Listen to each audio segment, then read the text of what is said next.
Miss Banks pulls lots of pranks. Chapter 4, Hunting the Sloof Lurpa. Before we move on to science, announced Miss Banks, who wants a donut? I do. In case you were wondering, everybody wanted a donut. I love donuts. They're my second favorite treat, right after Oreos. Do you have any Oreos? I asked. No, said Miss Banks, just donuts. She brought out a big box and said each of us could take one donut. Neil went first. Wait a minute, Neil shouted after he looked inside the box. Those aren't donuts. They're carrots and cucumbers and broccoli and a bunch of other veggies. What? Yelled Miss Banks. This is an outrage. I asked for donuts. How did those veggies get in here? I want my money back. Ugh, veggies. I can't believe grown-ups expect us to eat stuff that grew out of the dirt. The only person who ate the veggies was Ryan. Of course, he'll eat anything. What are we going to learn in science this year? Asked Andrea, who only wants to learn stuff so she can show off how smart she is. Oh, we're going to learn about the planets and space and stars and electricity and the water cycle and weather and blah, blah, blah, blah, blah. Miss Banks went on for like 1,100 years. What a snooze fest. But today, we're going out for a science field trip, she said. We are going birding. Miss Banks grabbed some binoculars from her desk drawer. We all lined up and went out to the playground. At the edge of the playground are some woods.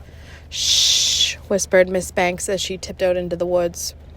We're going to hunt for the elusive sloof lurpa. I never heard of a bird called sloof lurpa. It must be some really exotic bird. Miss Banks told us the sloof lurpa was red and yellow and it had been spotted in the area, but it's very rare. She passed out binoculars for all of us. I looked around, but I didn't see any birds at all, much less a sloof lurpa.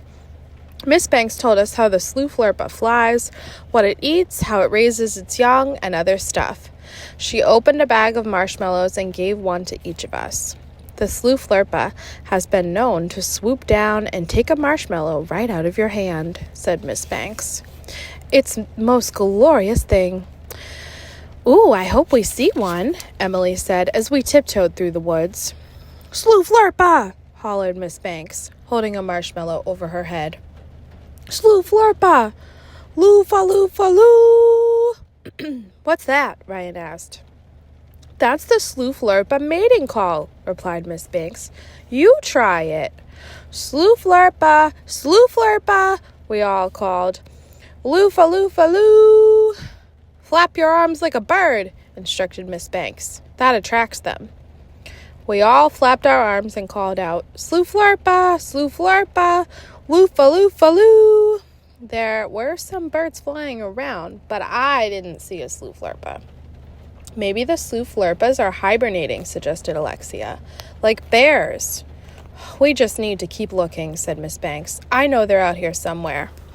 We tiptoed around for 100 million hours. Not a sloof lurpa in sight. Suddenly, Andrea stopped in her tracks. Wait a minute, she said. Did you see one? I asked. Did you see a sloof lurpa? No, Andrea replied. We're not going to see any sloof lurpas out here. Why not? Asked Emily. Because there's no such thing as a sloof lurpa, said Andrea. How do you know? Asked Michael. I just figured it out, Andrea told us. Sloof lurpa is April Fool's backward. What?